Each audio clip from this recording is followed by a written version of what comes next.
eso vamos a invitar al presidente de la Comisión Interamericana de Arbitraje Comercial, Alfredo Cuadra, para que con unas palabras dé inicio a esta instancia y luego pasemos a nuestro primer panel.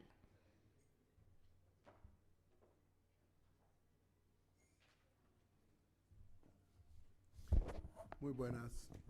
Primero que todo, muchas gracias a todos por asistir. Y la verdad es que hemos planeado algo y hemos tenido que reacomodar el plan. Y aquí estamos.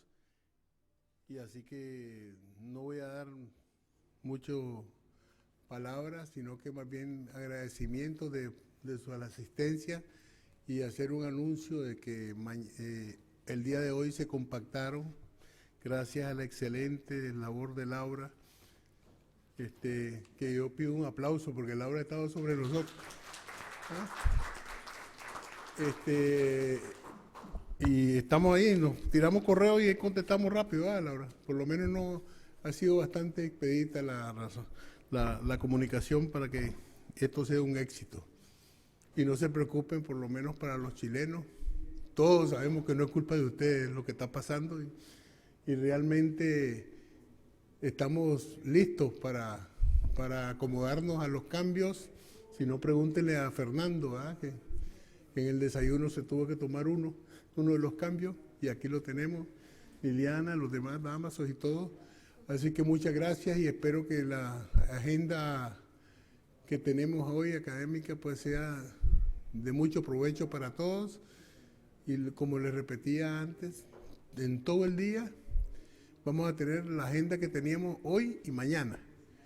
Y mañana a las 9:30 de la mañana va a ser la asamblea SIAC, en donde están invitados los miembros, los directores que estaban convocados desde antes. Así que muchas gracias Macarena por todo tu esfuerzo y sabemos que has hecho lo mejor para que todo esto salga bien. Muchas gracias.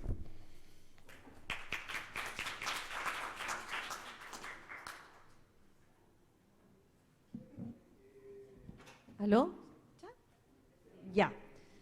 Adelante, por favor. No, adelante. Ya. Bueno, les doy la bienvenida, particularmente agradecer a todos la paciencia que han tenido por los cambios y adecuarse flexiblemente a esta adaptación. Este panel se denomina el manejo de los conflictos de interés, la ética, nombramiento de expertos y control de buenas prácticas, ¿ya? Habitualmente los expositores tienen un tiempo y hablan, pero acá quisimos innovar y transformar esto en un conversatorio, dado que quienes me rodean tienen vasta experiencia en esta materia, así que los voy a presentar para que partamos esta conversación. Nos acompaña doña Liliana Sánchez. Ella es abogada con maestrías en Derecho Comercial, Derecho Empresarial, especializada en Tratados y Comercio Internacional. Es directora del Centro de Conciliación y Arbitraje de Panamá, con más de 20 años de experiencia administrando este centro, más de 1.800 casos, y ha sido consultora para organismos internacionales como el BID, AID y CIECA, ¿ya? También tenemos a don Dámaso Riaño, que es secretario general de la Corte de Arbitraje de Madrid desde el 2018, profesor asociado de Derecho Mercantil y Arbitraje del Instituto de la Empresa desde 2011, es miembro del Comité de Litigación de Consumo y el Subcomité de Directrices y Reglas de Arbitraje de la IVA, así como del Consejo Editorial del Boletín de Resolución de Disputa de la CCI. Y tenemos a don Fernando Aguilar, quien es árbitro independiente con bastantes años de experiencia. Yo le dije que me dijera qué lo caracterizaba, cosas de su currículum. Me dijo muy pocas cosas, por lo tanto yo investigué y busqué más cosas de él. Ingresó al estudio Marval, O'Farrell y Mayra en el año 1981, fue socio desde el 89 hasta el 2007, es miembro fundador del Grupo Latinoamericano de Arbitraje de la Cámara de Comercio Internacional, integralistas de árbitros de distintos centros de arbitraje y fue seleccionado por encuestas entre pares de Latin Lawyer Magazine y de Global Arbitration Review como uno de los más reconocidos abogados en temas de arbitraje en Argentina, ¿ya? Y también nos acompaña don Mauricio González, quien es abogado de la Universidad del Rosario, con posgrado en Economía en la Universidad de los Andes, fue magistrado de la Corte Constitucional de Colombia y presidente de dicha Corte, secretario jurídico de la Presidencia de la República, director de la Corporación Excelencia en la Justicia, viceministro del Interior, asesor jurídico de la Federación Nacional de Cafeteros, ha sido profesor y ha realizado diversas publicaciones y actualmente dirige el Centro de Arbitraje y Conciliación de la Cámara de Comercio de Bogotá. O sea, para conversar con ustedes tenemos mucha experiencia. Entonces, la primera pregunta que quería formularles, y pueden interrumpirse, podemos debatir, pueden haber contrapuntos, ¿es relevante el manejo y la prevención de los conflictos de interés? ¿Tiene relevancia? Y le doy la palabra primero a Liliana. Muchas gracias, Olé. Bueno, feliz de estar en Viña, feliz de estar viendo amigos y compartir, por supuesto,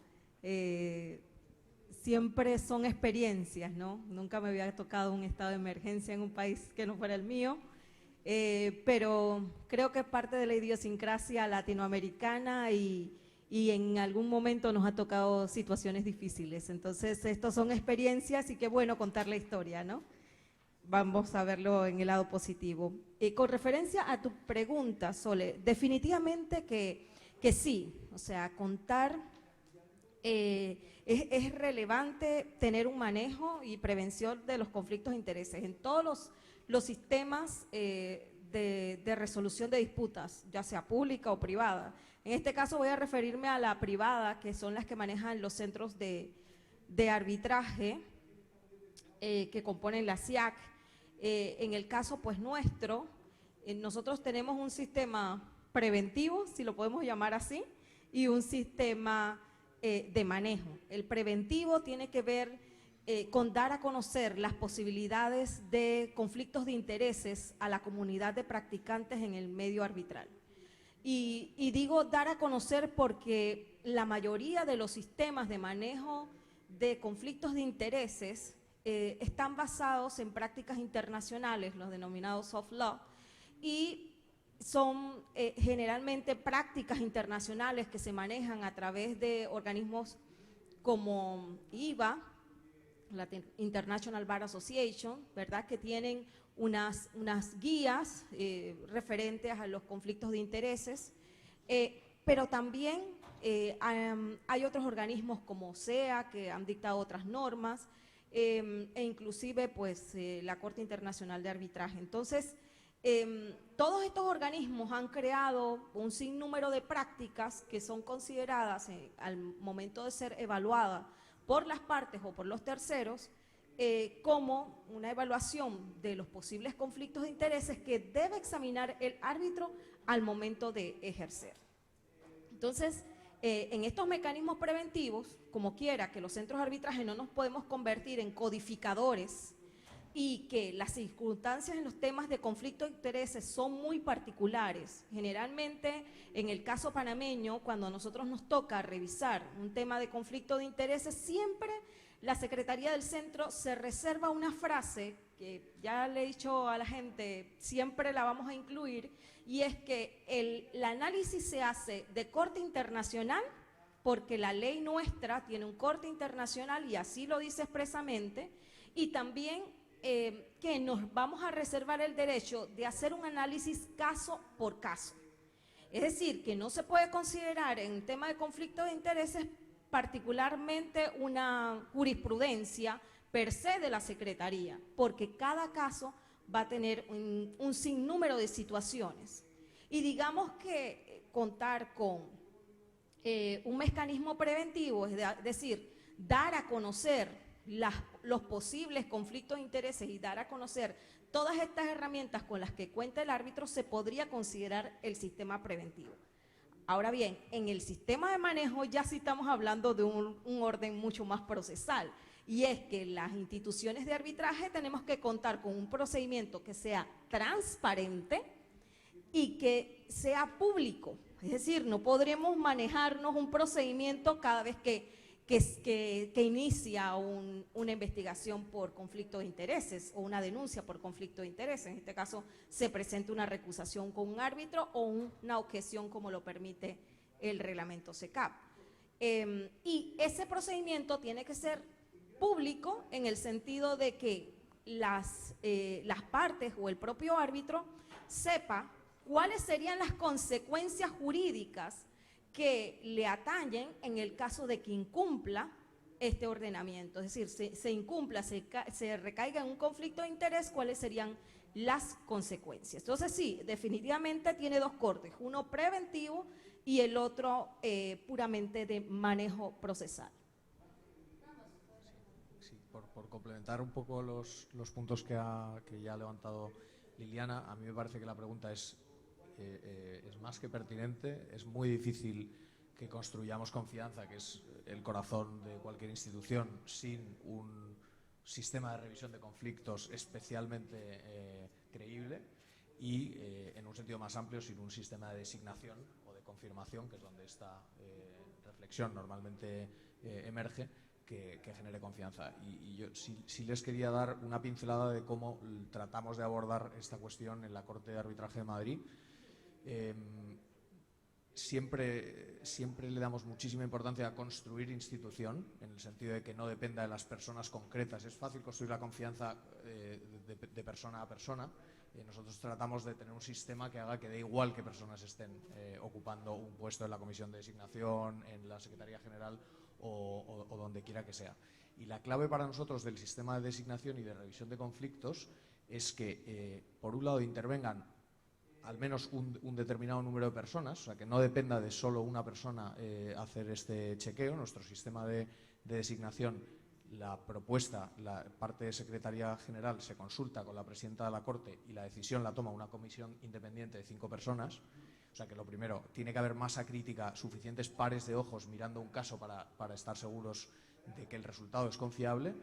Y, en segundo lugar, no solo un número de personas, sino un número de personas donde el poder está repartido y la responsabilidad está repartida. De manera que en nuestro sistema, por ejemplo, la propuesta parte de Secretaría General, pero Secretaría General no vota luego esa propuesta en la comisión. El análisis lo hace otra entidad, que es la que técnicamente designa o confirma o no confirma.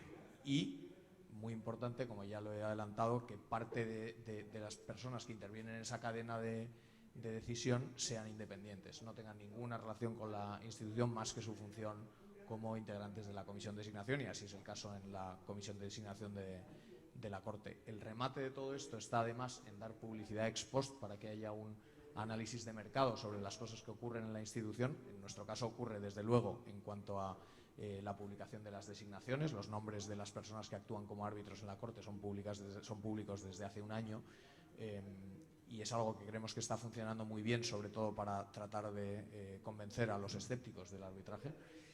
Y tiene otro punto más polémico, que es también publicar las decisiones sobre recusación, donde la Corte tiene que tomar una decisión, que en nuestro caso también la toma la Comisión de Designación, sobre conflictos sobrevenidos o situaciones que no se analizaron en el origen y que han aparecido en mitad del arbitraje. Nosotros todavía estamos reflexionando sobre si es prudente publicar decisiones de recusación o si plantea un problema de reputación quizás demasiado delicado como para darle la misma difusión que a la decisión de designación, pero en todo caso es un debate que tenemos muy, muy activo.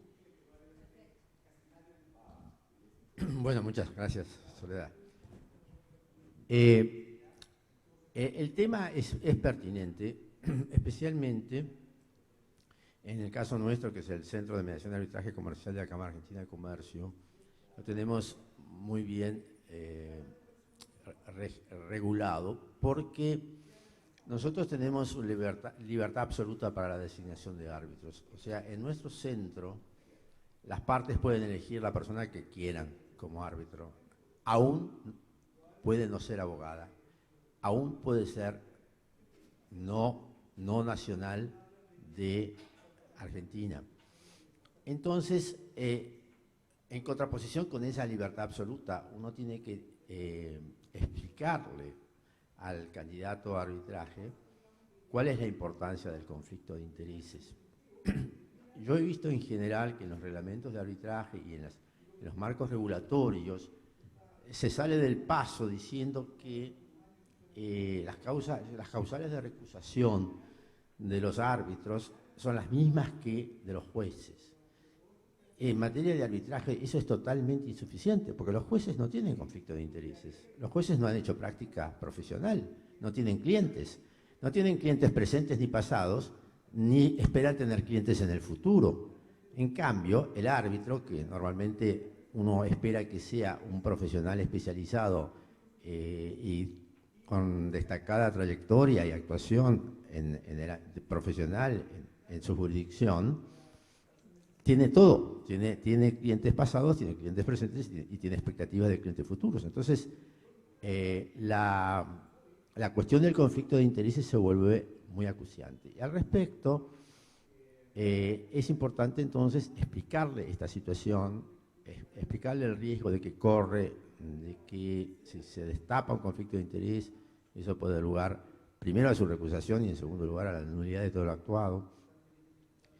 Y allí hay que explicar sobre todo el tema del concepto de conflicto objetivo o subjetivo, porque una persona honesta y de buenas intenciones puede considerar que él no tiene conflicto de intereses, no se siente afectado, por ejemplo, por haber asesorado a una de las partes hace varios años y no tiene ningún problema él, subjetivamente, para decidir de acuerdo a la ley. Sin embargo, el criterio que debe ser objetivo, el criterio que nosotros utilizamos es el criterio que también usan otros centros, como el de la ICC y de Estados Unidos, que es el de las dudas razonables. Usted tiene que pensar si su situación puede dar origen a razonables dudas sobre su independencia y su falta de objetividad. Y eso es totalmente distinto, porque entonces uno tiene que ponerse en los zapatos de las partes, mirarse a sí mismo y ver si su situación pudiera dar lugar a razonables dudas. Y de todos modos, la regla de oro es que en caso de duda, siempre hay que optar por revelar la situación. ¿Qué es lo que pasa en Argentina? Los argentinos somos muy escépticos y desconfiados de los jueces y mucho más de los árbitros. Por lo tanto, un árbitro o un candidato a árbitro que publica alguna situación que él considera que puede dar lugar a razonables dudas sobre su objetividad, corre el riesgo de que inmediatamente la parte contraria lo revoque. Aún así hay que explicarle que esto se debe hacer. ¿Y por qué? Porque está en nuestra genética que hay todos los abogados tienen un tremendo temor a que pueda dar lugar a una cuestión de falta de objetividad en el fallo. El arbitraje en sí, ya de por sí se genera desconfianza, esto aún más. Entonces, el tema es esclarecer a los candidatos a árbitros cuál es la importancia, cuál es el riesgo que pueden tomar y efectivamente, en caso de duda, estar siempre por develar cualquier situación objetiva que pueda darle lugar. Bueno, gracias. No queda nada, pero hay algo que ninguno ha mencionado y es que lo grato, pero todos están expresándolo tácitamente, y es lo agradable que es estar en Chile, aún con todos los problemas y las complicaciones, lo agradable que es estar en Viña del Mar y lo bien tratados que siempre nos sentimos por Macarena, por toda la institución del Centro de Arbitraje y Mediación de Santiago. Felicitaciones. Bueno, y a ti, Soledad, muchas gracias. No, quería simplemente sumarme a lo que han dicho los tres. Es la posición más cómoda. En primer lugar, cuando tú preguntas sobre la relevancia de los conflictos de interés en el medio arbitral, pues coincido totalmente con lo que dice Liliana sobre la relevancia, la pertinencia que tiene este tema. Y me parece que este tema pues tiene tal condición por un asunto elemental, y es que apunta a reforzar la independencia y la imparcialidad del árbitro. El árbitro como heterocomponedor frente a una controversia que dos partes le plantean, digamos dos partes típicamente, pues tiene que tener ese atributo. Y me ponía a pensar que ese atributo se remonta a la misma fundamentación de siglos que se espera de un juez. Como lo llamaba alguien, en el mito conjetural del pacto social. En últimas, ¿qué hacen las sociedades políticas? Deponen su poder natural y bárbaro de hacerse justicia por propia mano para confiarlo en un poder imparcial. Entonces, es inherente a la función judicial, a la función arbitral, esos conceptos de imparcialidad e independencia del agente de la decisión heterocompositiva. De modo que pues está fuera, más allá de toda duda, pero siempre es pertinente plantearlo en cualquier tipo de foro, dada su importancia. El otro punto que mencionaba Dámaso es el de confianza, la palabra confianza. La confianza en quien va a definir la controversia, la confianza en la institución que la administra, la confianza en el arbitraje mismo. De modo que por este enfoque de la confianza es absolutamente relevante. Me ocurre pensar que estamos hablando de, así como estamos hablando del derecho ciudadano al debido proceso y al juez imparcial, tenemos que hablar del derecho de las partes al árbitro imparcial e independiente. Entonces, todos estos mecanismos no hacen más que reafirmar la necesidad de que este tipo de instituciones existan. Impedimentos, recusaciones establecidos en las legislaciones, y más allá, y aquí me sumo a las palabras de Fernando, más allá del estatuto de impedimentos y recusaciones que cada legislación tenga establecida en los países, o los reglamentos de los estatutos de instituciones internacionales de arbitraje, están el deber de revelación de conflictos de interés. ¿Por qué? Lo dijo Fernando. No estamos hablando de jueces profesionales dedicados 24 horas del día de toda la semana, bueno, 24 horas al día, de resolver controversias que le plantean los ciudadanos, sino estamos hablando de personas en quienes coexiste al mismo tiempo que la función arbitral, el ejercicio profesional como partes, el ejercicio profesional como apoderados, de manera que es más sensible la situación y debe ser, como en efecto, por ejemplo en nuestro caso y en todos entiendo, la agravación de esas circunstancias que garanticen la imparcialidad y la independencia del árbitro. Esa agravación se refleja en los mecanismos de deberes de revelación, obviamente, e incluso en cuestiones, tipificaciones y sanciones de orden disciplinario que los reglamentos suelen establecer a cargo de los centros para, en todo caso, asegurar ese derecho que tienen las partes a que haya un tercero imparcial que arbitre la controversia. Por favor. No, simplemente un último comentario, y es que ¿cuál era el tema que tenía que decir? Bueno, se me pasó. Quería decir más tarde. Ya va a volver. Yo creo que Liliana aludió a cierta normativa internacional que de alguna manera se hace cargo de este tema, pero dando un paso más allá, ¿ha sido eficaz? ¿Han sido eficaces esas reglas? ¿Han sido en la práctica del arbitraje a nivel internacional? ¿Podemos decir que tenemos sistemas de arbitraje en donde los árbitros son imparciales? ¿Estas normas son eficaces o requerimos nuevos apoyos o o cada uno de sus centros, por ejemplo, capacita nuevos árbitros, o hay una parte de esta imparcialidad que tiene que ver con el actuar del árbitro que no está en una norma. ¿Ah? ¿Cómo velamos y cuál ha sido la eficacia de la normativa?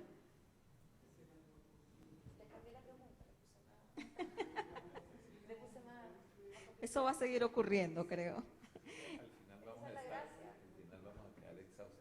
Sí, ¿no?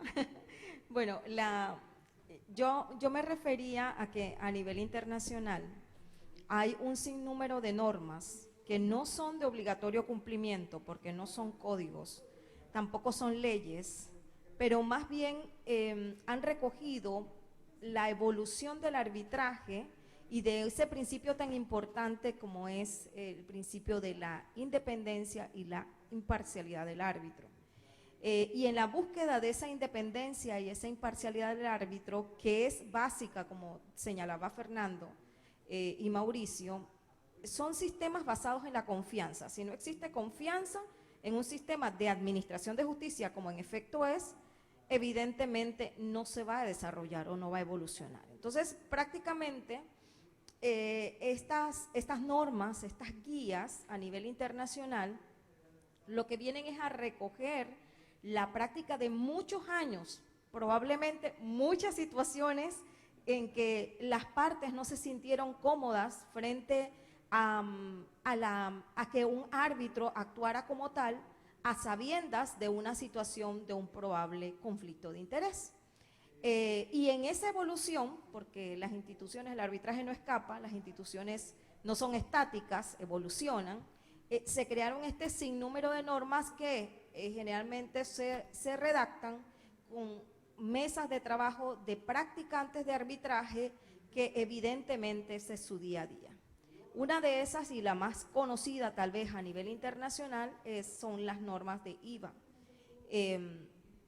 sobre conflicto de interés. Y estas normas han ido evolucionando, tal ha sido su evolución que hoy día se discute en foros internacionales si evidentemente las normas IVA son suficientes, porque deja a un lado y normatiza un sinnúmero de situaciones catalogadas como verdes, renunciables, o sea que no se tienen que probablemente revelar o que no entras dentro de un conflicto de interés, y las denominadas naranjas, que son las más difíciles porque la línea del tema del conflicto de interés es muy delgada y probablemente es allí donde uno analiza caso por caso, porque lo que es evidente, ya sea que es o no un conflicto de interés, las rojas que son evidente un conflicto de interés donde el árbitro forma parte, representa una de las partes o forma parte de ellas, ¿verdad?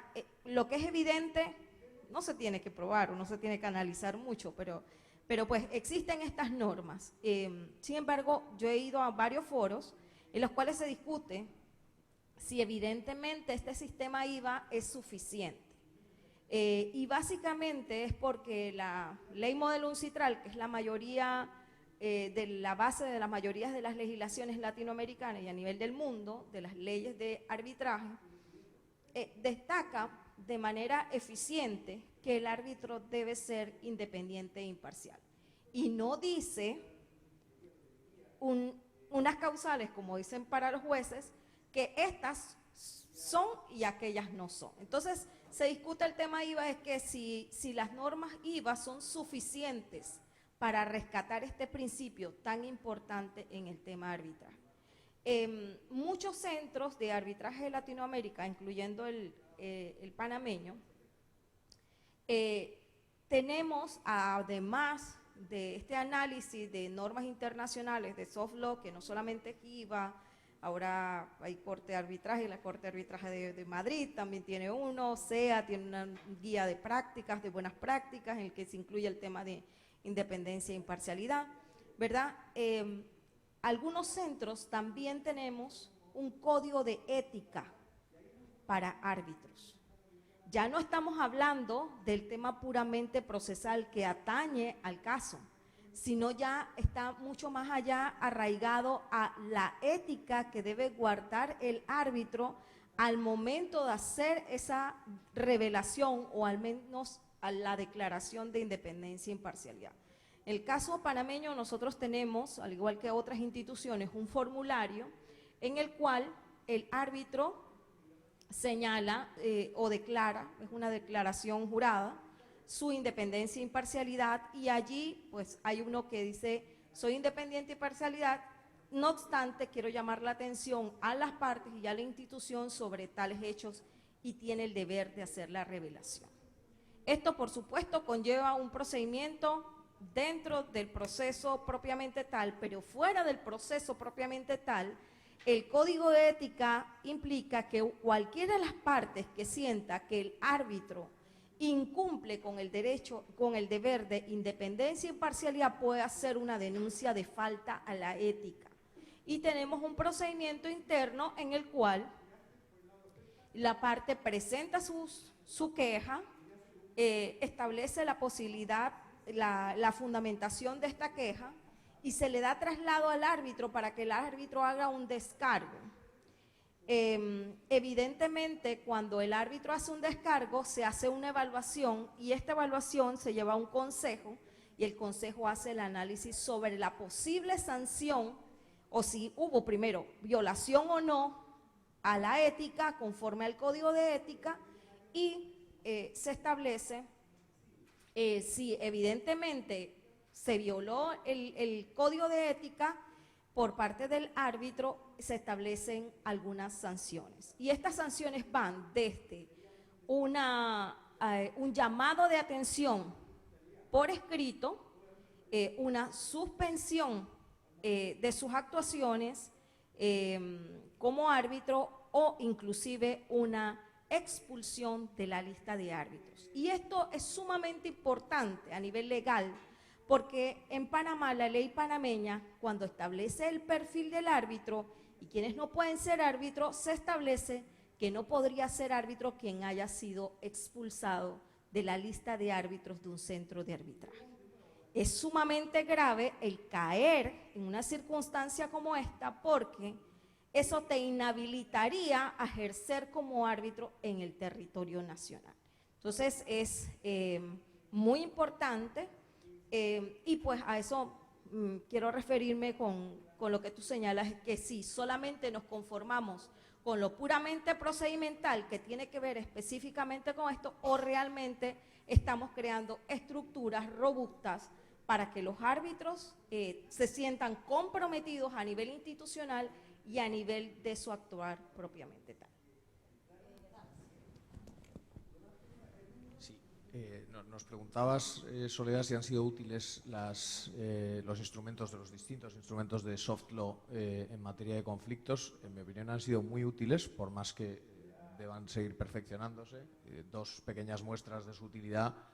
La IVA y el subcomité de reglas del que yo formo parte hace una evaluación sobre cuántas sentencias judiciales de distintas jurisdicciones se refieren a las reglas IVA cuando los propios tribunales estatales tienen que evaluar conflictos y aunque es variable y no todas las jurisdicciones tienen el mismo enfoque, desde luego que la tendencia es creciente y los jueces sienten que ese elenco de situaciones y de reglas de revelación o directrices de revelación y conflicto son útiles. En una versión más anecdótica, yo tengo que revisar las declaraciones de independencia que al estilo de las que comentaba Liliana también recibimos en un formato relativamente estandarizado en la Corte y sobre la base de estándares también amplios, como decía antes Fernando. Nosotros también en la Ley Española de Arbitraje el parámetro es la creación de dudas razonables, que es como el estándar por antonomasia. En el momento que uno pone razonable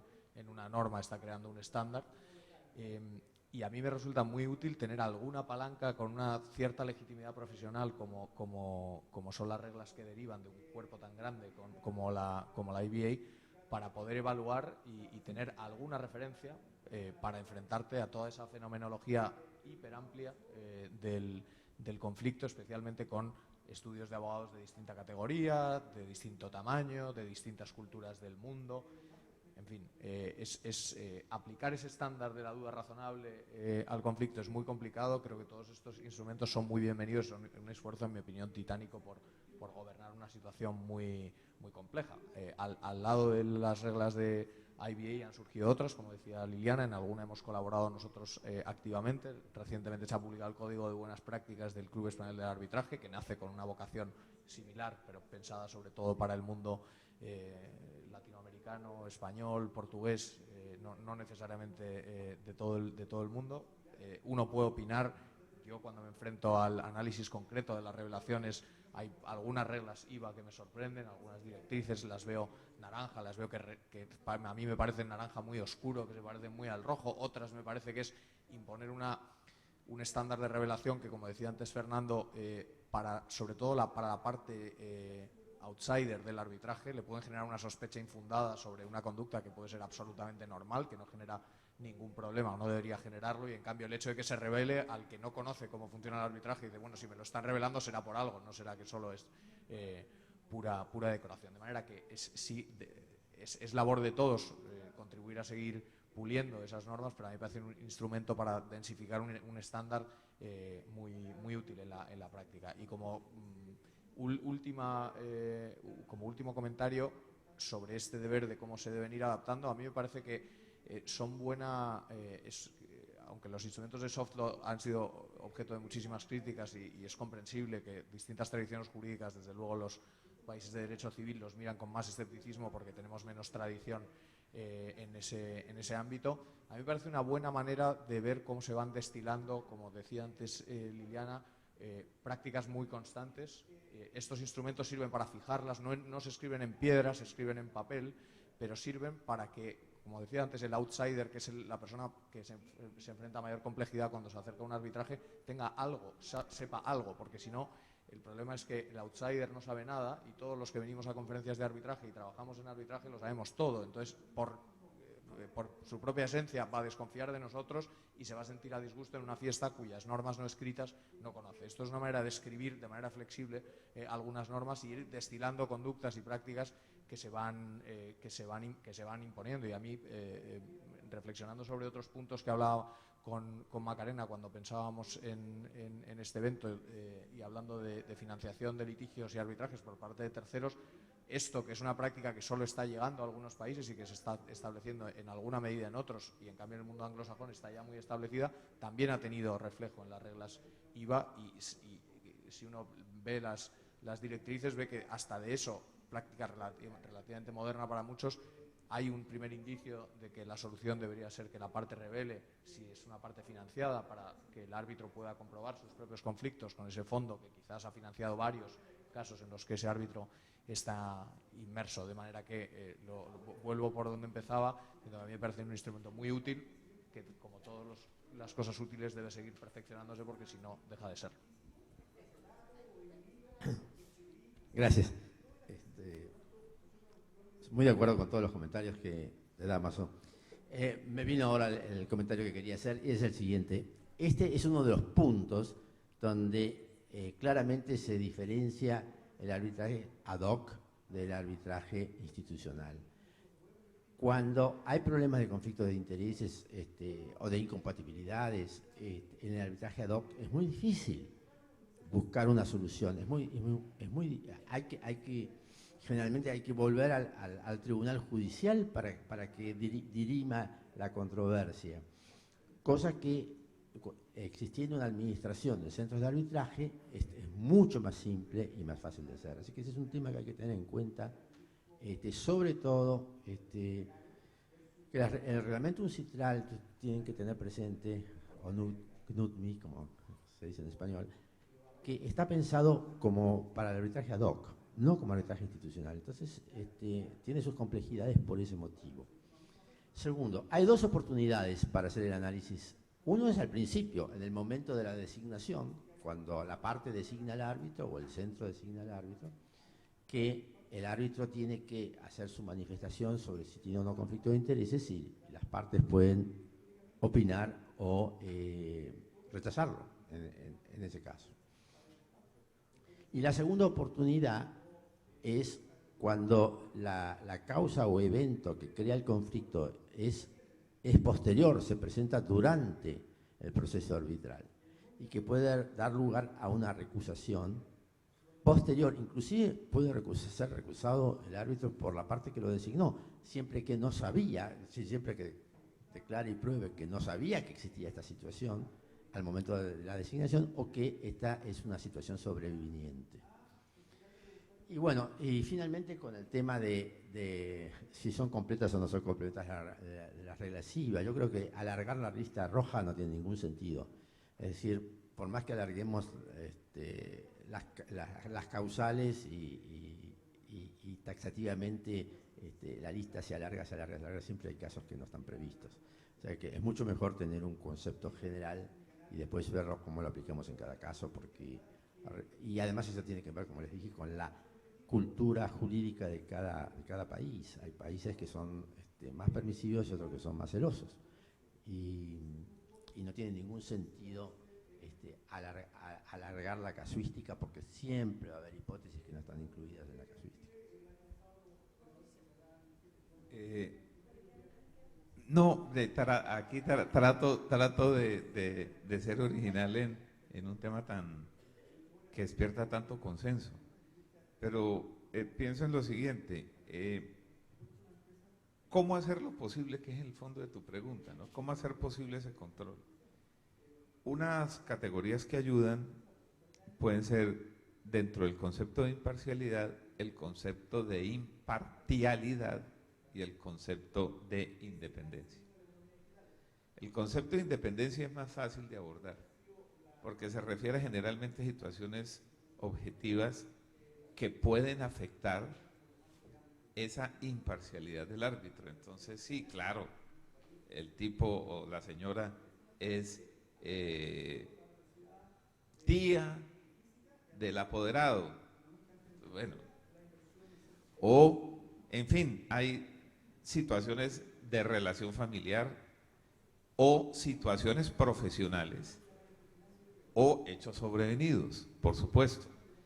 En este tema de las situaciones profesionales, por ejemplo, la legislación colombiana, el estatuto arbitral es muy riguroso, porque no solo la prevé respecto de la persona del árbitro frente a las partes o los apoderados, sino de miembros de la oficina de ese apoderado o de ese árbitro, según el caso de donde se mire. Es decir, si yo soy árbitro y un socio de mi oficina está incurso en una situación profesional de compartir un tribunal arbitral con otra persona, me afecta como situación que puede menoscabar la independencia y que para el legislador y para los reglamentos es suficiente para que se aparte del caso. En los de imparcialidad, es decir, no incurrir en la posición de parte, no ser defensor del interés de la parte, es un poco más complejo, es más inasible. Uno se pone a pensar si alguien que sostuvo una teoría en abstracto sobre un determinado tema jurídico sustantivo, al estar ante esa misma situación para ser definida por él como miembro de un tribunal arbitral, tiene comprometida su imparcialidad, tiene comprometida su imparcialidad. Eso va a favorecer previamente a una parte, ya que es una posición conocida. Algunos piensan que sí, algunos piensan que no.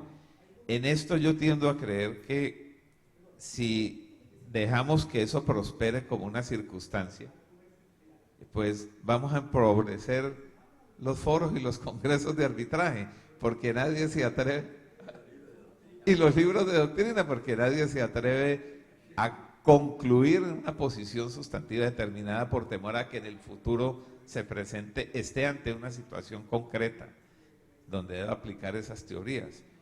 Pero finalmente es el control de las partes, ¿no? Las partes son las que los apoderados, por ejemplo, las partes en defensa de su interés, los apoderados deben tener el deber tienen el deber de diligencia de enterarse de la situación que afecte o la imparcialidad o la situación de sujeción, de dependencia en que esté, que afecte justamente su independencia. Para poner un poco de sal a esto, vamos a ir a casos concretos. Por ejemplo, ahora se ha puesto de moda el tema de analizar cuántas veces una parte determinada, una sociedad, una corporación internacional, designa un árbitro. O sea, el tema de la reiteración de la designación se vuelve una cuestión de recusación. Es decir, hay una presunción de que si una compañía multinacional designa siempre el mismo árbitro, por algo será. Son casos que, como les decía, que no se pueden listar, no están en ninguna lista, ni es imaginable, porque siempre son nuevos. Otro caso que me tocó a mí, tenía un arbitraje ICC con sede en México, ¿y qué resultó?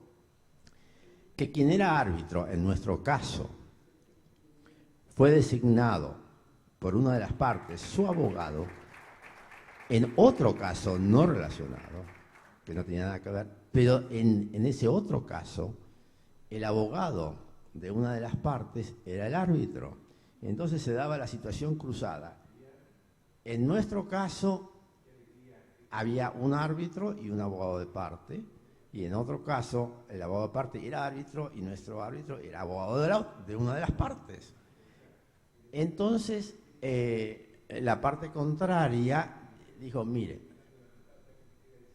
le dijo al abogado, en el caso nuestro, usted debe elegir, o continúa como abogado acá, y entonces renuncia a ser árbitro, o continúa como árbitro, y entonces renuncia a ser abogado acá. Y muy inteligentemente, el abogado eligió continuar siendo abogado y no árbitro, porque los honorarios del abogado son mucho mayores que los honorarios de los árbitros, claramente. Bueno, pero eso para ilustrar cómo hay casos que no son listables, no se pueden listar ni prever. O sea, pareciera ser que la normativa no agota la casuística que se presenta. Te doy la palabra para que hagas tu comentario, pero quiero que avancemos, porque tú también delante dijiste, bueno, acá hay un reglamento de ética. ¿Cuál es esta ética de los árbitros y cómo va muy ligada a la posibilidad de inhabilidades? ¿Cómo conversan esas dos partes de una misma cosa, en el fondo, que tiene que ver con el árbitro y su perfil y su actuar? Iba a hacer un comentario de lo que señalaba Fernando, de un caso concreto, y antes que se me vaya la idea. Yo tenía un caso en el centro donde había un consorcio y el consorcio estaba demandando un contrato y nombró a X árbitro. Y el caso tenían una firma de abogados A y la contraparte una firma de abogados Z. Y pasado un tiempo, la parte que era demandante en el caso 1 presenta un nuevo caso en el cual era el mismo consorcio contra otras empresas, en las cuales estas otras empresas involucraba a una de las que estaba demandada en el primer caso. Y el demandante designa al mismo árbitro que tenía en el otro caso, y los contratos eran muy similares, a pesar de que eran dos proyectos separados, los contratos eran muy parecidos en la forma de contratación, en lo que se tenía que realizar y demás. Y resulta que el árbitro en el segundo caso no hizo una revelación. La parte demandada presentó una solicitud al árbitro para que hiciera una revelación con un cuestionario en el cual dentro de las preguntas estaba si había sido árbitro en el caso. Habían otras, que también habían otros temas, ¿no? Y dentro de las argumentaciones, lo más cómico, que el árbitro dentro de las argumentaciones dijo que él no había revelado porque todas las partes que estaban en el caso 2 y los abogados, era un hecho cierto y conocido el que él era árbitro en el otro caso. Entonces, tocó la parte demandada, presentó una recusación contra este árbitro y le tocó a la Secretaría resolver, la Secretaría del Centro, resolver esta recusación. Y bueno, la Secretaría decidió separar al árbitro en virtud del principio de apariencia, que es un principio que se ha desarrollado en las Cortes inglesas. El principio de buena apariencia va un poco ligado a esta frase muy conocida que tienen las normas IVAs, es que primero, ante la duda tienes que revelar, y lo segundo, que también se establece en IVA, es que cuando tú vas a hacer la revelación siempre tienes que pensar en un tercero que tiene buen criterio. ¿Y qué pensaría un tercero? Para mí, una corte, otra parte, otro X, que analiza una situación y dice, sí, pero todas las partes que estaban en este segundo caso no eran las del caso A, y segundo, ¿por qué no presentar la revelación? O sea, ¿qué miedo tenías? Entonces, frente a esta duda razonable, nosotros, pues, y otra serie de argumentaciones que habían presentado también la parte, que no tenían que ver específicamente con el tema de que había sido árbitro, pero para nosotros había sido sumamente importante el principio de la apariencia que tenía que haber presentado el árbitro. Ahora sí, por lo que tú señalabas.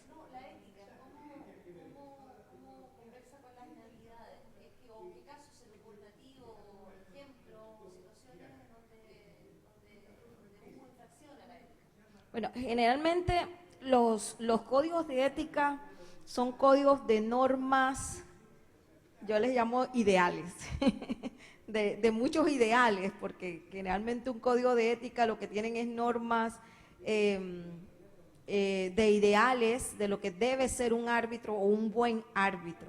Pero una pregunta, pero para aterrizarlo, dada la experiencia de ustedes, porque ustedes tienen experiencia en arbitraje, ¿recuerdan algún caso de infracción a la ética o de problemáticas de ética, algún caso que nos puedan contar?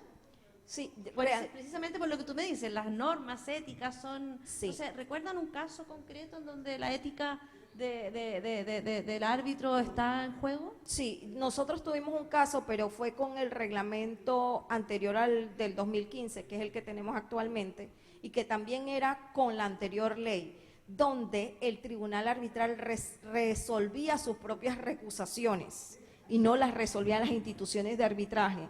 Entonces, la parte presentó una recusación y el tribunal arbitral tomó la decisión de que el árbitro se mantenía a pesar de la recusación que se había presentado. Y la parte, obviamente, este tipo de decisiones no puedes llevarla a la corte, o sea, no puedes llevarla a ningún tribunal. La parte que se sintió agraviada presentó una, ya no contra el árbitro, contra todo el tribunal arbitral, una queja por falta a la ética en virtud de que el árbitro debió haberse mantenido independiente e imparcial. Y hizo sanciones, entonces, a los árbitros que fueron diferentes al árbitro que estaba recusado. No, simplemente querían casos concretos de ética. Esto pasó, no lo estoy inventando ahora. Una parte, cuando llega el momento de la discusión de los honorarios del tribunal arbitral, confiesa ingenuamente que él tiene pactado un success fee con uno de los árbitros designados. Un success fee, un honorario de éxito.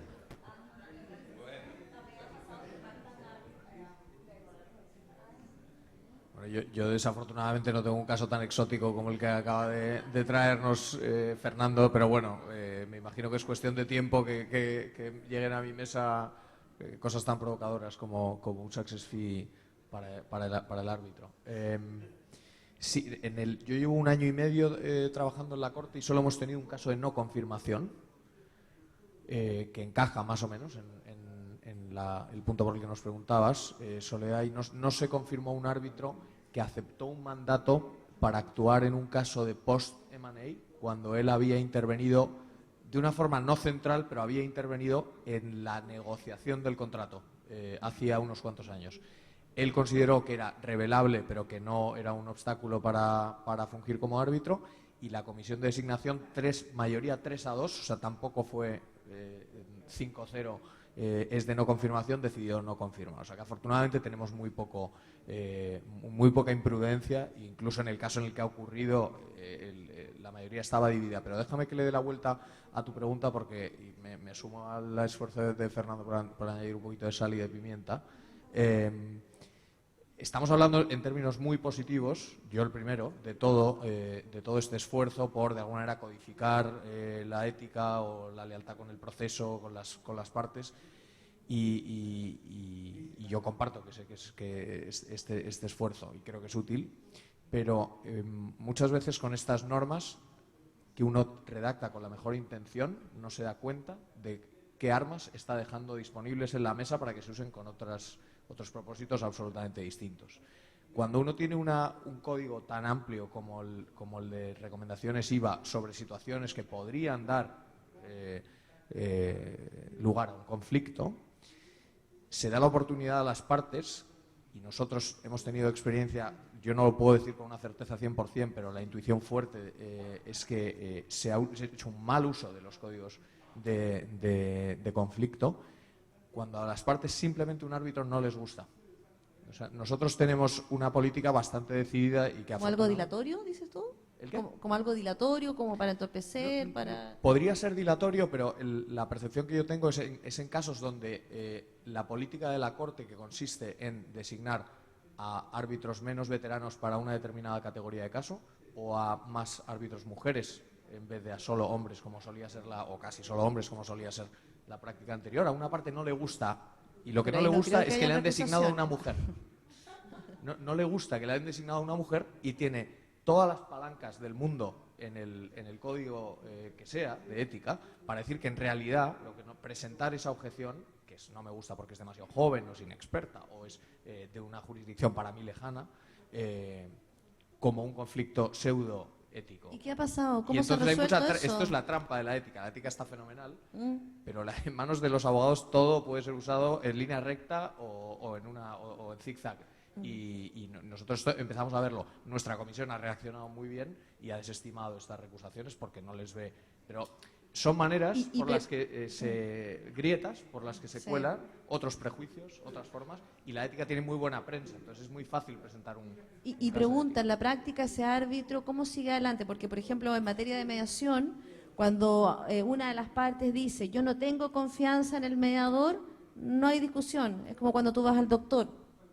Si yo veo al doctor y veo que no me da confianza cómo me atiende, tengo que cambiarme de doctor. No está el análisis si el doctor es bueno, si efectivamente el consejo que me dio, no existe. Si el mediador no te da confianza, no puede seguir siendo mediador porque ese mediador no puede trabajar porque trabaja con la confianza.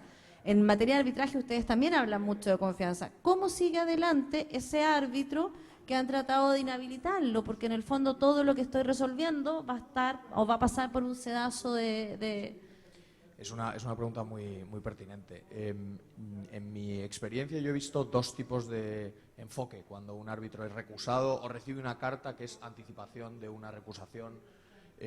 Hay personas que tienen un umbral de dolor mínimo y al mínimo reproche prefieren renunciar con la base de este argumento. Esto debe generar confianza a las partes y si ustedes no tienen confianza en mí, yo no me meto en el concreto punto que levantan, no estoy de acuerdo, pero si no tienen confianza en mí es mejor que me vaya. Esto normalmente en mi experiencia ocurre con los árbitros más veteranos, en buena parte porque creo que no tienen ninguna duda sobre que su pipeline de casos seguirá llegando, exactamente igual, y creo que hay en árbitros más jóvenes el umbral de dolor es un poco más alto porque una designación es un triunfo muy grande y renunciar a ella con alegría no es exactamente igual que para alguien que está teniendo que decir que no a casos porque su teléfono suena sin parar. Y desde luego en estos dos casos donde nos ha ocurrido en la Corte, los árbitros, en mi opinión, la mejor práctica posible, llamaron a la Corte y dijeron, si queréis que renunciemos, renunciamos. Ahora, si para vosotros esto no es de renuncia, nosotros seguimos porque un poco de... hay que tener la piel un poco dura, porque si no se fragiliza demasiado la posición del árbitro. Si el mínimo reproche, el mínimo soplo de aire, el árbitro se quita de en medio, todo el procedimiento queda, se vuelve demasiado fácil retrasarlo, entorpecerlo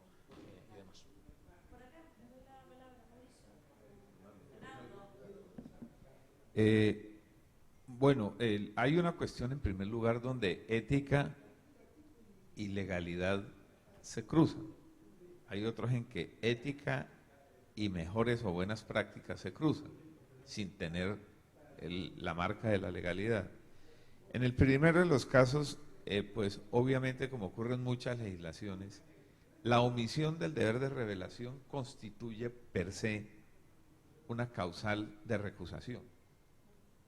Entonces ahí ya hay como ya está implícita una primera sanción legal para quien omite el deber de revelación.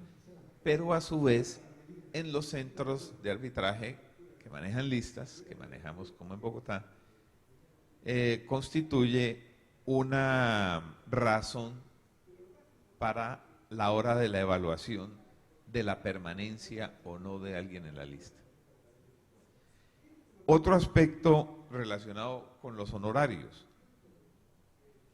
Una persona en Colombia, por legislación, el presidente del tribunal administra los recursos del arbitraje y ordena el pago de los restantes árbitros, incluso los gastos del propio centro de arbitraje. Tuvimos un caso en que la persona tuvo un manejo indelicado de los honorarios, demoró excesivamente varios meses, casi un año, el pago de los mismos a sus colegas árbitros. Obviamente la llamamos la Corte Arbitral tiene un control disciplinario interno a este respecto y sancionó recientemente con exclusión de la lista a esta persona.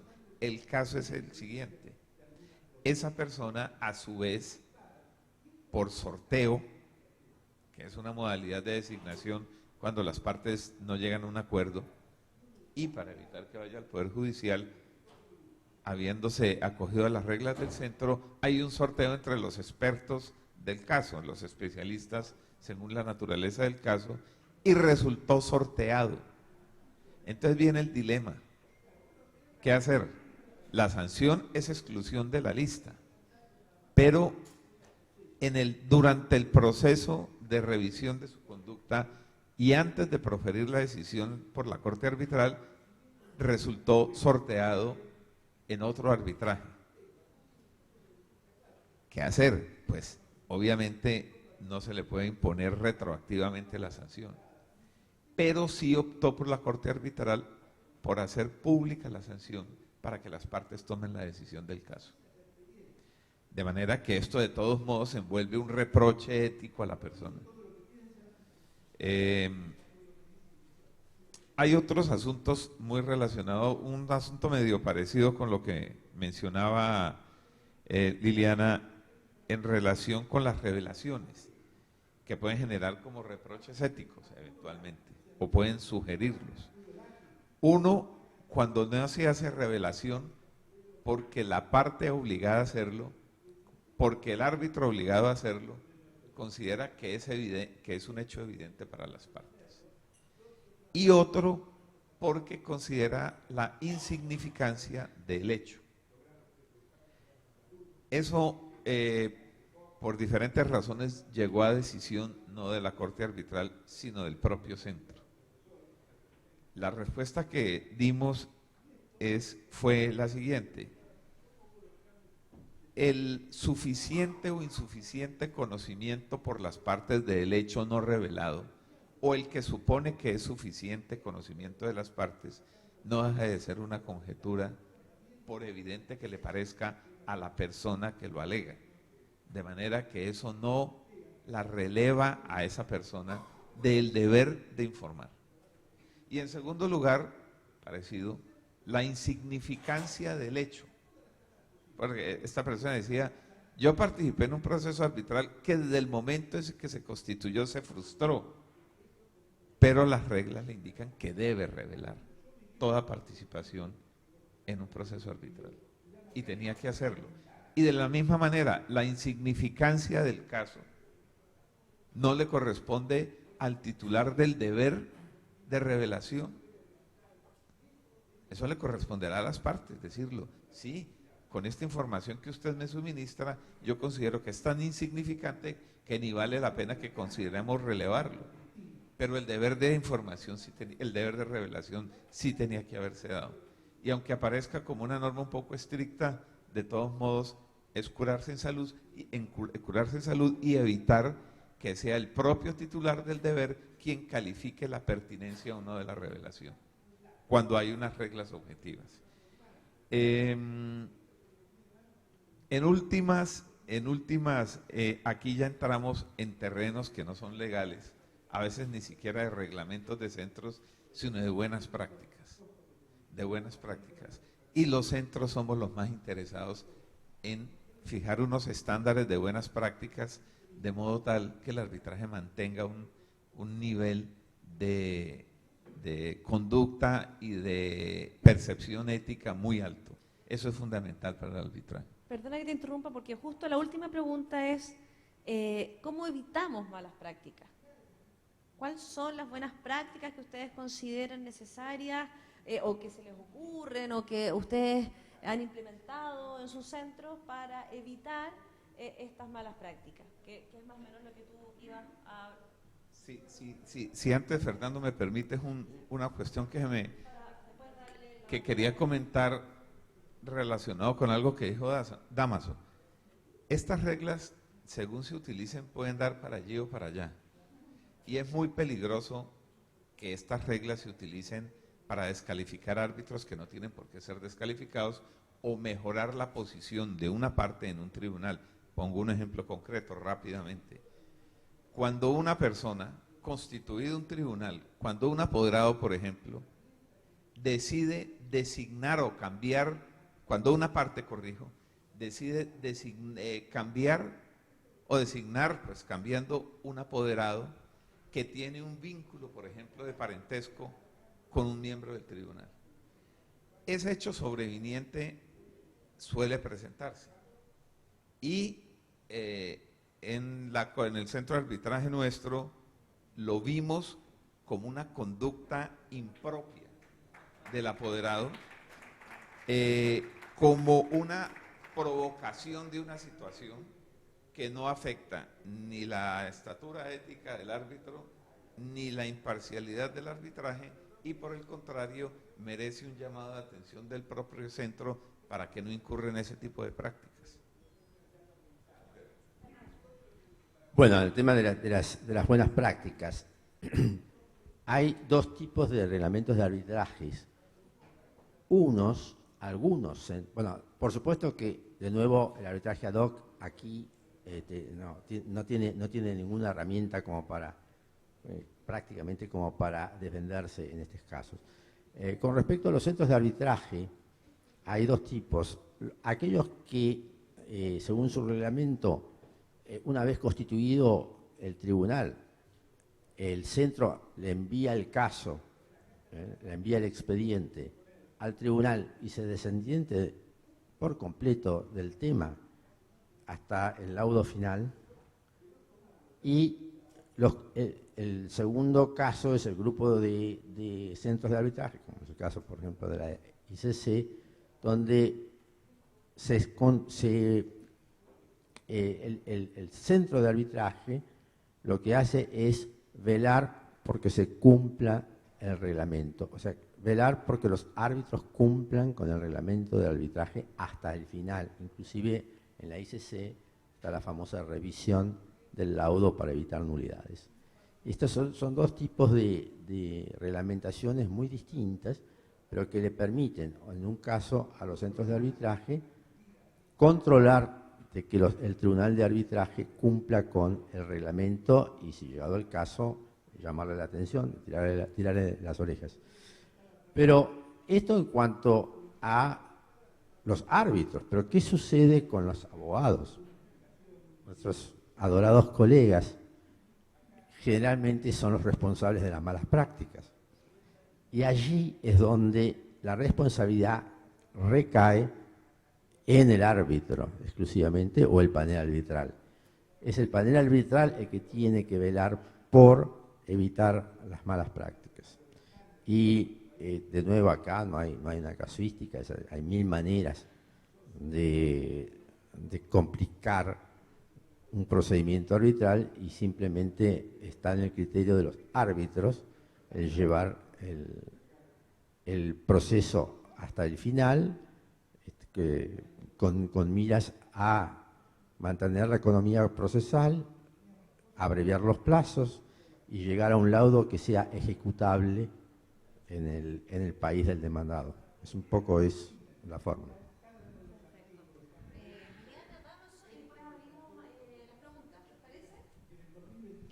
Bueno, en cuanto a buenas prácticas, realmente yo creo que las instituciones de arbitraje tenemos un rol fundamental en esto.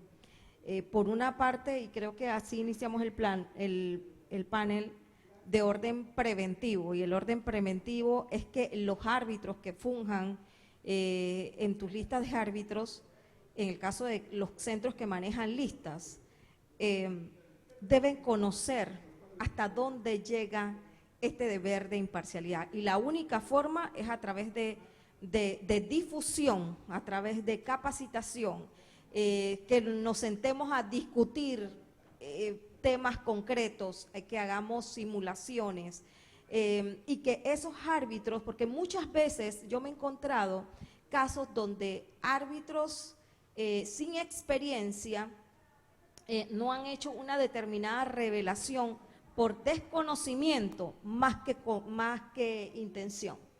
¿Sí? Entonces yo creo que las instituciones de arbitraje en este sentido tienen una responsabilidad, y es de que las personas que funjan dentro de las listas conozcan de estas prácticas de soft law, de estas guías internacionales, que sepan cómo se analizan, cómo se aplican, y que evidentemente de esa forma la institución de arbitraje también está mandando un mensaje, es que en el caso de que esto ocurra, yo voy a analizarlo por acá. Ese es en el orden, por llamarlo así, preventivo. Y ya a nivel práctico, en el caso nuestro, las instituciones de arbitraje manejan una información clasificada, le llamo yo. Información exclusiva que no necesariamente manejan las partes, porque, por ejemplo, nosotros llevamos un récord interno de los casos, de quienes han sido sus árbitros, de quienes han sido sus abogados, una triangulación, cuántas veces ha sido nombrado este árbitro con el otro. Esta información no la tienen las instituciones, las partes que nombran un determinado árbitro. Entonces ahí viene la responsabilidad que las instituciones de arbitraje tenemos en cuando nosotros analizamos una determinada objeción, porque nosotros tenemos, como el reglamento dice, la vacuna previa, que es las objeciones antes de la ratificación de árbitros o confirmaciones. Cuando haces ese análisis, no te quedes solamente en la norma IVA, porque hay principios como ese que yo les decía, del principio de la buena apariencia, que te da un espectro de mucho más alcance para con conocimiento de causa, de información clasificada que maneja el centro, poder separar un determinado árbitro que a sabiendas de que evidentemente tiene enormes conflictos de interés en un caso. Entonces, a nivel práctico, también antes de que una parte presente cualquier tipo de objeción, lo que nosotros hacemos es que cuando recibimos el formulario, nosotros lo revisamos y le hacemos un seguimiento a esa declaración de independencia e imparcialidad con la información que nosotros tenemos. Y si nosotros encontramos en ese momento, nadie ha presentado objeciones, nadie ha presentado recusaciones, es el centro haciendo esta evaluación, entonces lo que nosotros hacemos es, oye, pero si este señor lo nombraron en este otro caso, con el mismo abogado, con una parte relacionada, o que la otra parte está como demandante, la que la nombró a ella que era demandada en otro caso, nosotros llamamos y nos gastamos una llamada telefónica con este árbitro.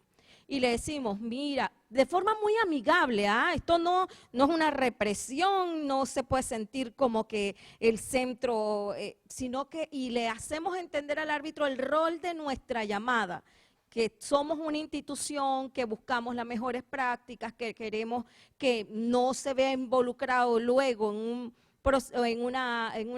incidente de recusación, una excepción de recusación del árbitro más adelante. Entonces nosotros le hacemos, y mira, recuérdate en este caso que no podrías, a pesar de que ya entregaste tu formulario, podrías presentar una extensión o una aclaración de tu aceptación donde no revelaste. Podrías presentar en este momento una revelación. Evidentemente, cuando presentan una revelación, de acuerdo al reglamento de nosotros, dictamos una resolución por parte de la Secretaría en el cual le damos 3 días a las partes.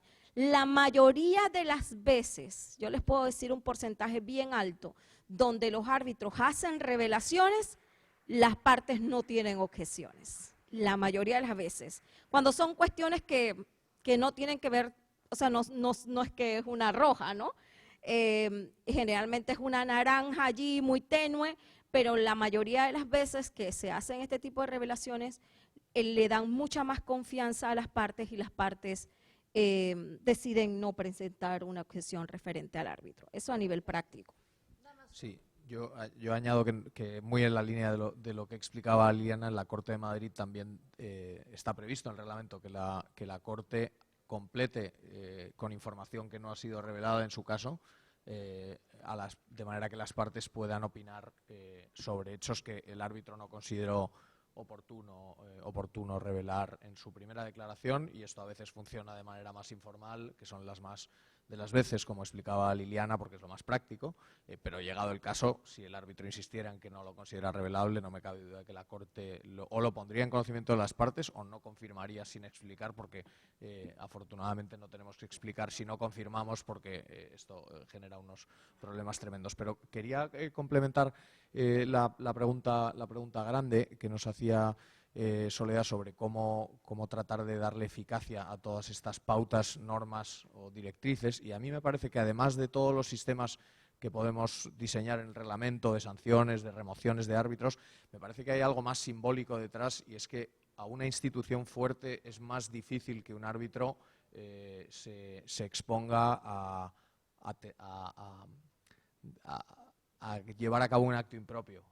O sea, para nosotros es muy importante la construcción de la reputación de la Corte. Creo que ocurre en todos los centros, desde luego en todos los que formamos parte de CIAC, y aprovechando esta percha quería terminar, y ya que tengo la atención de tanta gente de tantos países aquí, presentándoles un proyecto que se acaba de materializar felizmente en Madrid, que consiste en la fusión de nuestra actividad internacional con la de las otras 2 cortes que operaban en Madrid con casos internacionales. Y le voy a aprovechar con tres láminas muy breves. No es este. Un segundo, perdón. ¿No te sientas presionado? Nada. No siento el foco, nada encima. ¿Sientes que nadie te está esperando? Es que no sé por qué esto no pone en mi presentación, que es la que yo quería. Aquí estamos, aquí. Miren, este centro del que van a tener noticias pronto, porque se publica un artículo en GAR hoy o mañana, y en otros foros, se llamará el Centro Internacional de Arbitraje de Madrid. Es el resultado de la conjunción de la actividad internacional de la Corte para la que yo trabajo, la Corte de Arbitraje de Madrid, y otras 2 instituciones, como les decía, que son CIMA, la Corte Civil y Mercantil de Arbitraje, y la Corte Española de Arbitraje. Además, se suma como socio estratégico del proyecto el Colegio de Abogados de Madrid, que es el colegio de abogados más grande de Europa, y esperamos que añada mucha potencia de fuego como prescriptores de cláusulas en toda clase de contratos. La reflexión que hay detrás del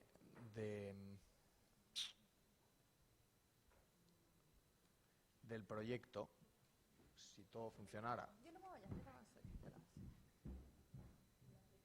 Sí.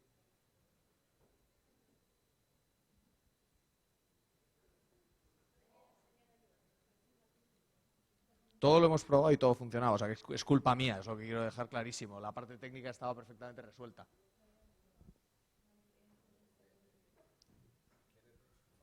Bueno, sí, en todo caso no se esperen unas láminas muy espectaculares, o sea que se lo puedo contar yo de todas formas. La reflexión que había de fondo es que necesitábamos más claridad de la que teníamos, porque a pesar de que el centro más potente de Madrid éramos nosotros, había otros dos que también hacían promoción internacional y casos, perfecto. Que nos hacía falta más fuerza de la que teníamos porque el grado de competencia internacional era brutal y para estar al nivel de la Corte de Singapur, de la Corte de Hong Kong, de la CCI desde luego, de la LCIA o de otras instituciones de referencia, necesitamos combinar nuestros recursos para tener el mejor talento, la mejor tecnología y poder recorrer el mundo, que también es bastante caro, explicándole a tanta gente las bondades de nuestra institución. También había una tercera reflexión sobre la experiencia, que es que los usuarios de arbitraje odian ser el pionero, nadie quiere ser el primero, el caso uno de una institución, y por eso esta en realidad nace con 30 años de experiencia combinada de 3 instituciones. Nosotros vamos por el caso 2981, yo tengo la fantasía estética de que acabamos con el caso 3000 este año, que es nuestro año 30. Y bueno, yo no sé cuántos casos hace falta administrar para aprender, pero si con 3000 uno no ha aprendido, yo creo que ya no va a aprender nunca.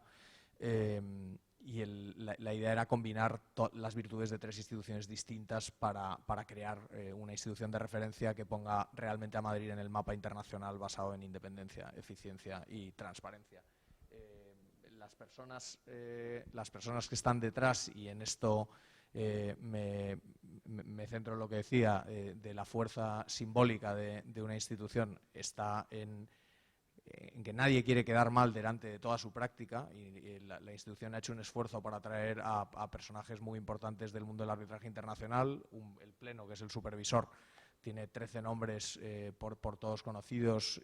Su presidente, que es José Antonio Caínzos, es abogado del Estado, jefe de la práctica de Clifford Chance en España y con una trayectoria tremenda. El apoyo de 3 vicepresidentes, 2 de ellas mujeres, que son las presidentas de las Cortes que constituyen el centro, el secretario general o secretaria general que se ha convocado hoy, el anuncio para tratar de contratarla. Así que si cualquiera está interesado, no tiene más que entrar en la página web de nuestra Corte. Va a tener 3 vicesecretarios, uno de los cuales quien les habla, y los otros 2 los secretarios de las demás Cortes fundantes, y una comisión de designación de árbitros independiente que también está siendo seleccionada y será elegida por el Pleno pronto. Una pincelada sobre el número de casos, los casos que administraremos.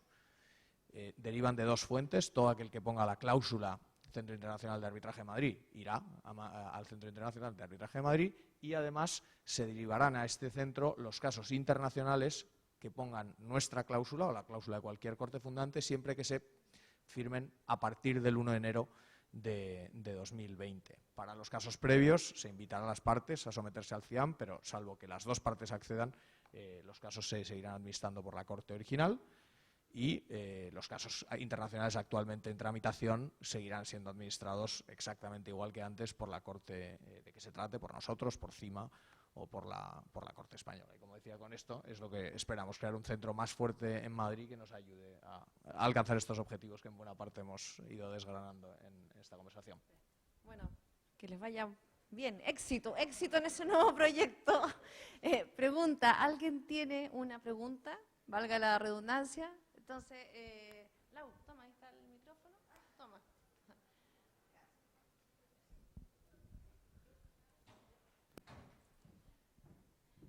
Muchas gracias. Muchas gracias a los panelistas por compartir sus experiencias. Felicitaciones a Damaso Asia. Una pregunta para Liliana o cualquier otro centro que considere expulsar a los árbitros de las listas.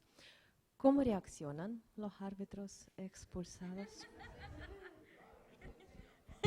En la historia del centro, el centro acaba de cumplir 25 años y el código de ética data del año 2000, o sea, va a cumplir 20. No hemos expulsado a ningún árbitro. Yo creo que la norma es coercitiva. Es coercitiva en el sentido de que nadie quiere que lo expulsen de ninguna lista. Y generalmente nosotros hemos notado una evolución. Yo te digo, no me gusta decir eso porque comienzan a sacarme números. Bueno, yo entré al centro muy pequeñita, entonces, bueno, pero después de 21 años allí, he visto una evolución en la conducta del árbitro desde aquel árbitro hace 20 años que creía representar a una parte, a un árbitro que se proyecta y se conduce de forma imparcial. En la mayoría de los casos le aplica el código de ética no solamente a los árbitros que son dentro de la lista, que pertenecen a la lista, sino a todos los árbitros, incluyendo los externos que nombren las partes, porque las partes pueden nombrar a cualquiera persona como árbitro. Y hemos visto una evolución en el sentido de que inclusive estos árbitros que no forman parte de la lista acuden al centro en búsqueda de información y tratan de nutrirse. Cada vez más las partes buscan árbitros que tienen experiencia para que formen parte de un tribunal. Y bueno, en 20 años de aplicación casi 20 años de aplicación del Código de Ética, solamente se han mandado sanciones menores por escrito al árbitro que consideramos que no cumpla, pero que no tienen que ver, no han tenido que ver con el tema de imparcialidad, porque hay otros deberes que tienes que cumplir, como disponibilidad y demás. Entonces, árbitros que se desaparecen 6 meses, por decirlo de alguna forma, o que se ha desaparecido 6 meses de un caso, o desentendido prácticamente, donde no se lo localizó, donde se ha ido al exterior, donde se tomó un sabático y no lo comunicó, o cosas como esa, y se han mandado pues sanciones por escrito, pero no se ha dado ni suspensión ni expulsión, pero sí existe la norma y la norma también está incluida en la ley de arbitraje nacional e internacional. Felicito al panel, a la moderadora, a la organización del evento, todo un éxito.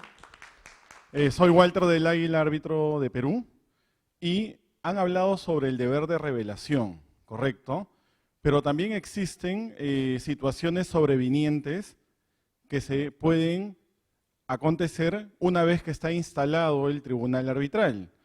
Entonces, en nuestra legislación nacional existe el deber de ampliar el deber de revelación. Y yo les voy a contar una anécdota, ya no como árbitro, sino como abogado patrocinante en un caso.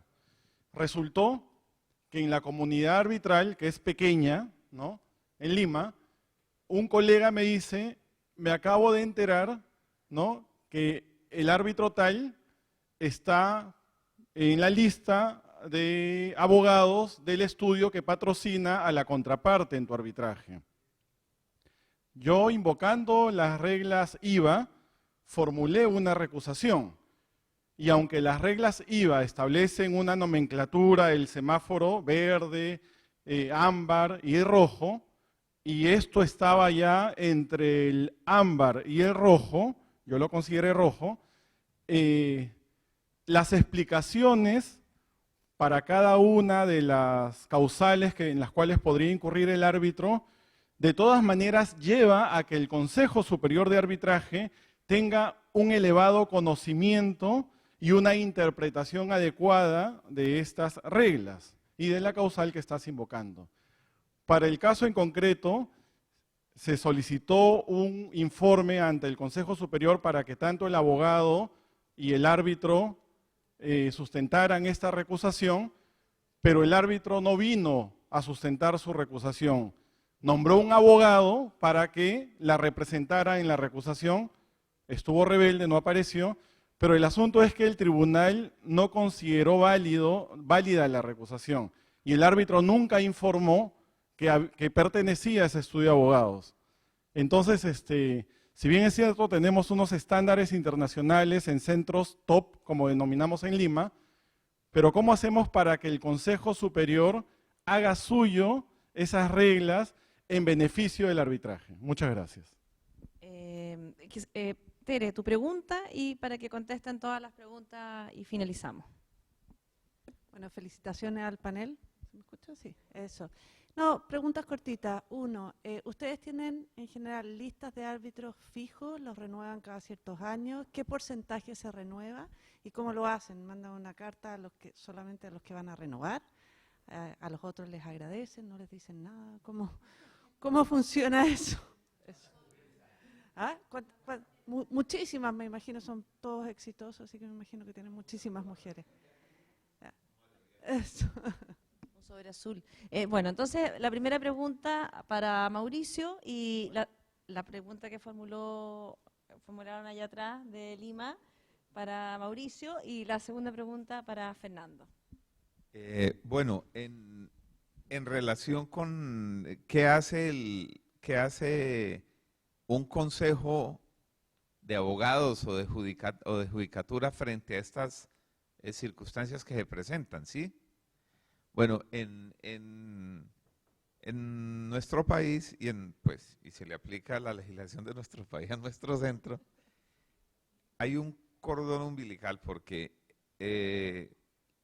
el Consejo de la Judicatura, que es el que disciplina a los abogados, es decir, ejerce el control del ejercicio profesional, también tiene facultades para hacer lo propio con los árbitros y con obviamente los apoderados en procesos arbitrales y judiciales. Entonces, además del control disciplinario que ejerce la Corte Arbitral de nuestro centro, existe la posibilidad de que una parte que se queje del comportamiento de un árbitro lo haga ante el propio Consejo de la Judicatura.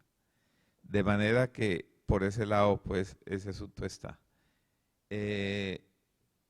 Quería mencionar algo simplemente en relación con la pregunta de Teresa. Y es el tema de, y es lo siguiente, en las listas, la Corte Arbitral ha dispuesto una cuestión que pues, está discutiendo algo que seguramente se va a adoptar este año. Y es la posibilidad de que se conforme una sección en la lista de personas, de árbitros con dedicación exclusiva al arbitraje. ¿Para qué? Para reducir el suceso de conflictos de interés, por ejemplo, por razones profesionales del ejercicio profesional, que funjan como apoderados de parte en unos tribunales y como árbitros en otros. Y voluntariamente, es decir, si una persona envía si se aprueba esto, que se está discutiendo, repito, y un árbitro decide mandar voluntariamente una carta donde manifiesta su interés en pertenecer a las listas de árbitro de dedicación exclusiva, pues se le respeta esa voluntad y se le promueve y publicita esa condición. La idea surge justamente de evitar conflictos de interés y de darle al usuario una opción de árbitros de tiempo completo. Perfecto. No sé si Fernando, Liliana o Damaso quieren agregar otra idea nueva a lo señalado por Mauricio. Simplemente con el tema de la renovación de las listas, en el caso nuestro del CEMARC, del Centro de la Cámara Argentina de Comercio, elegimos la mejor solución posible y es la total y absoluta libertad de las partes al elegir el árbitro que se les dé la gana.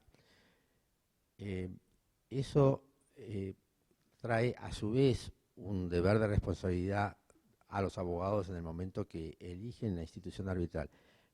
Mi recomendación a los abogados es que en el momento de redactar la cláusula de arbitral deben, como un deber profesional, ver cuáles son los centros de arbitraje elegibles, revisar los reglamentos de los centros, ver cuestiones fundamentales como cómo se determinan los honorarios de los árbitros, cuál es el procedimiento de recusación y cómo se elige, qué personas son elegibles.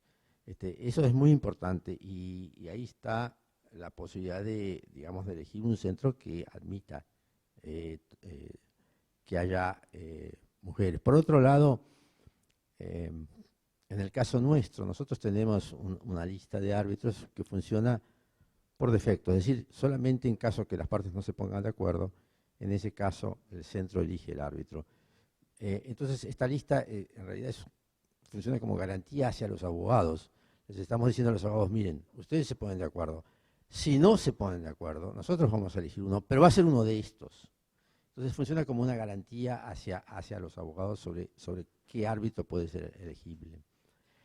Y bueno, esa lista, en el caso nuestro, se renueva muy lentamente y muy de vez en cuando, porque yo soy enemigo, digamos, de que haya muchas modificaciones. El sistema requiere estabilidad y una de las estabilidades requeridas es que las personas sean confiables, que sean conocidas, que tengan trayectoria profesional, que tengan prestigio, que sean socios de estudios de abogados que hacen arbitraje, y eso también es muy importante.